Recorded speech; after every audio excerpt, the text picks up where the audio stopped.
we just had a whistle-stop tour of your love of history, I suppose. We better start for the kind of general public over how it began, because I hadn't realised until now that you were kind of forced into it at an early age. It was child abuse. I was forced. I visited every single battlefield and castle and museum and English heritage property, National Trust property within about 200 miles of my house. And I had no choice, and so now I don't give my kids any choice. I do the same to them. But no, I mean, that's what our family did. It's what we talked about. It's what we read and watched, and it was a hobby that has just consumed everyone in the family, really. And I think what we sensed in the session here at the Red Funnel Live Wight Literary Festival is not just a kind of dispassionate historian, but actually a passionate historian. You go to these places, you feel the anniversaries as they occur in real time, and you sort of feel the emotion and the passion of the events that took place. It is. I'm very lucky that I don't just get to read about these places. I get to go to them and walk around on them and talk to local people.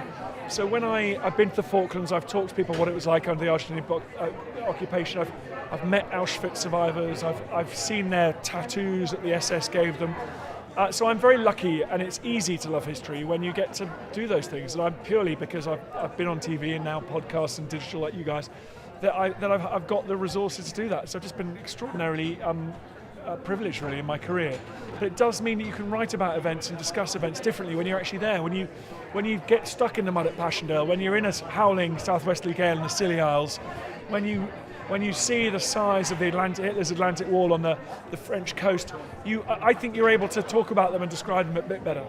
And one that you described with extraordinary intensity is Arnhem, and certainly I hadn't realised what it was like for those parachutists landing near that town. Yeah, Arnhem was a terrible battle. Arnhem was a sort of miniature Stalingrad, really. I mean, it was as desperate as any of that fighting, if on a smaller scale. The town was, huge chunks of the town were destroyed. They were fighting house to house, room to room.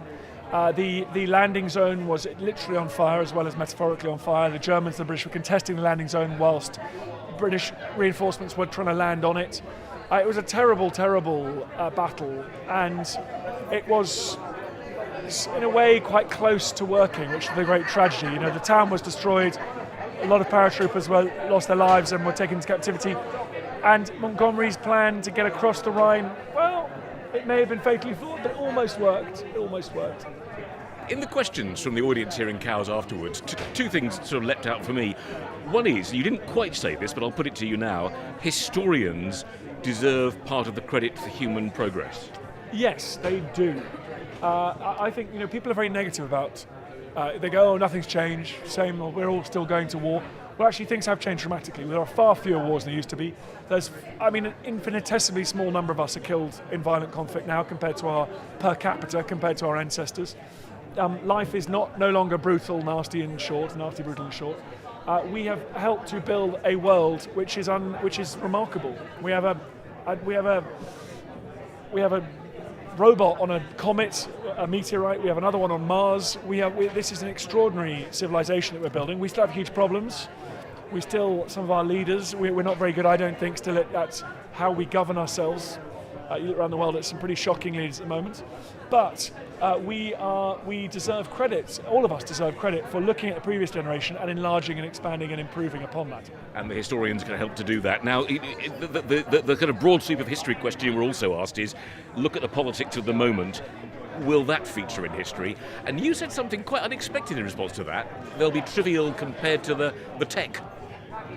Brexit, whatever happens to Brexit, is not important compared to the destruction of the Amazonian rainforests, compared to the plastics and the lack of biodiversity of our oceans, and in terms of the technology that's coming along, our ability to edit genes, our ability to project human beings to the moon and beyond, all that stuff, that's what's going to matter. I mean, if you look at the 16th century or the 15th century, how many people from the 15th century can members of the public name now? Christopher Columbus. Right? I'd be very surprised they could name nearly anyone apart from Christopher Columbus, and a few artists, of course. So really, it's what's happening in our culture, it's what's happening in our sciences at the moment that is going to matter. And you were force-fed history by your parents. You're introducing your own children very intensively to it. Do you mind if they get the same passion or not? No, I don't really. Listen, in fact, I hope they don't. I hope they make their own way. I just want them to live with passion.